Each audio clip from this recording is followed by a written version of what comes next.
Penggunaan aplikasi untuk petunjuk arah kiblat telah berkembang dengan lebih pesat dan lebih fleksibel mesra pengguna, kemudahan akses serta menjadi keperluan pada masa kini.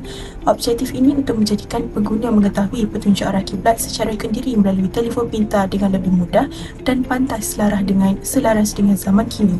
Aplikasi menjadi sesuatu yang memudahkan. Hanya dengan beberapa klik sahaja, kita sudah dapat tahu yang kita mahukan. Kiblat merupakan suatu keutamaan kepada umat Islam untuk menjalankan ibadah solat. Jika salah kiblat, maka perlulah ia menunaikan kembali solat itu pada kedudukan kiblat yang benar. Tujuan apps ini tercipta supaya pengguna tidak perlu membawa kompas sebagai petunjuk arah kiblat, hanya muat turun di telefon pintar masing-masing.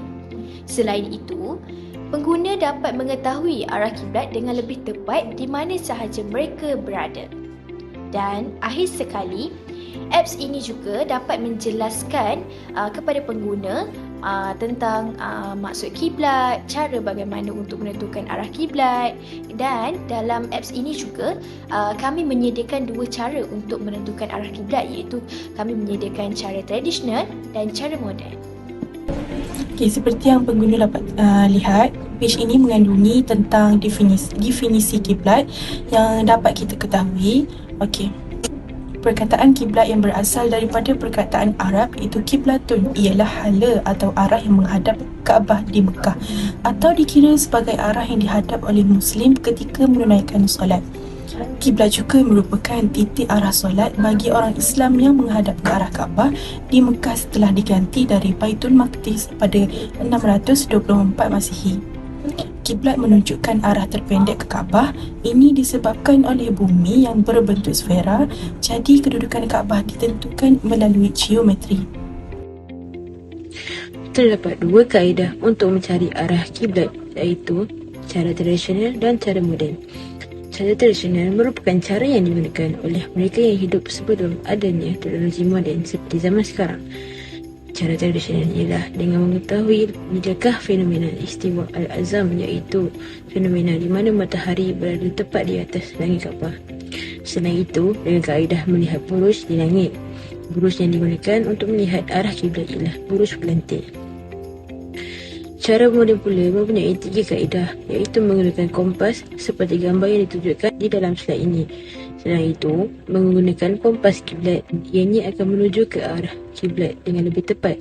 Jika menggunakan kompas biasa, kita perlu mengira darjah kiblat, iaitu antara 291 hingga 293 darjah. Jadinya, kompas kiblat lebih memudahkan kita untuk melihat arah kiblat. Yang terakhir sekali, menggunakan aplikasi di dalam telefon pintar seperti aplikasi kami ini. Ini akan lebih memudahkan kita dengan hanya klik sahaja di bahagian kompas kiblat dan akan tercapailah tujuan kita untuk melihat arah kiblat. Antara kebaikan aplikasi kami ini ialah ianya akan memudahkan orang-orang yang bermusafir mengetahui cara arah kiblat dengan lebih tepat tanpa keraguan. Selain itu, ianya menjimatkan masa dan pengguna tidak perlu merujuk kompas, hanya dengan meletakkan sahaja telefon secara mendatar dan memastikan tiada gangguan magnetik untuk mencari arah kiblat. Seterusnya, ianya dapat mengurangkan kekeliruan terhadap cara untuk menentukan arah kiblat dengan adanya huraian yang telah diterangkan di dalamnya.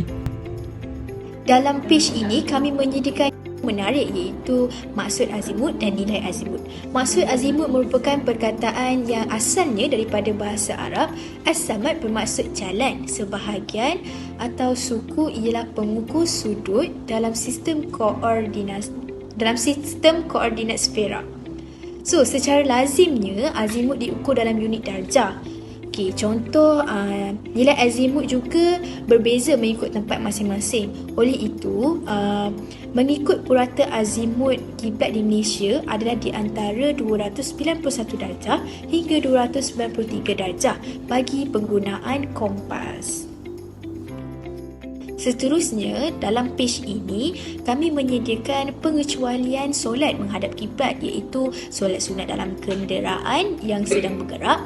Selain itu, solat orang yang tidak mampu meyakini arah kiblat, dan akhir sekali solat khauf iaitu dalam ketakutan, solat yang ditunaikan dalam keadaan berperang dengan pihak musuh. Di dalam aplikasi ini terdapat page yang bernama Kiblah Kompas iaitu adalah untuk pengguna yang ingin mengetahui dan merujuk arah kiblat semasa mengikut tempat kedudukan masing-masing bagi memudahkan umat Islam untuk melaksanakan ibadah harian atau keperluan lain. Di dalam aplikasi ini terdapat page yang bernama Kiblah Kompas iaitu adalah untuk pengguna yang ingin mengetahui dan merujuk arah kiblat semasa mengikut tempat kedudukan masing-masing. Di dalam aplikasi ini, terdapat kuis yang menarik bagi menguji minda pengguna berkaitan maklumat yang disediakan dalam aplikasi ini. Di dalam aplikasi ini, terdapat kuis yang menarik bagi menguji minda pengguna berkaitan maklumat yang disediakan dalam aplikasi ini. Langkah yang pertama adalah klik pada ikon Kiblah Direction. Aplikasi ini terdapat 8 halaman iaitu pengenalan tentang aplikasi ini. Halaman kedua adalah Kiblah Meaning iaitu maklumat tentang definisi kiblah. Halaman yang ketiga adalah Ways to Find the Kiblah iaitu cara untuk mencari arah kiblat. Terdapat 2 cara iaitu cara tradisional dan cara moden. Anda tekan saja pilihan mana satu yang anda mahu. Contohnya cara tradisional, dia akan keluar 2 pilihan iaitu fenomena istiwa azam dan buruj. Anda tekan saja dan dia akan keluar maklumat sebegini.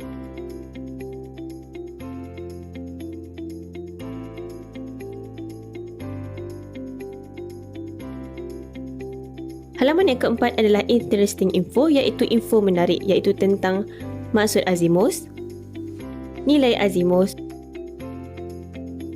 dan pengecualian dalam menghadap kiblat.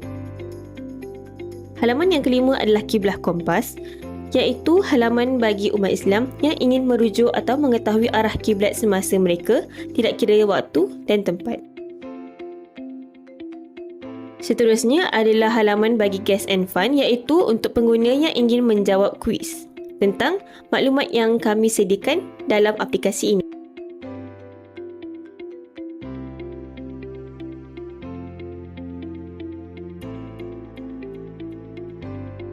Seterusnya, halaman About Us iaitu maklumat tentang kami. Halaman yang terakhir adalah halaman rujukan iaitu terdapat laman sesawang yang dipercayai contohnya daripada Jabatan Mufti iaitu Jabatan Mufti Selangor. Ini adalah bagi pengguna untuk merujuk dan mengetahui maklumat dengan lebih lanjut berkaitan dengan maklumat yang kami paparkan di dalam aplikasi ini.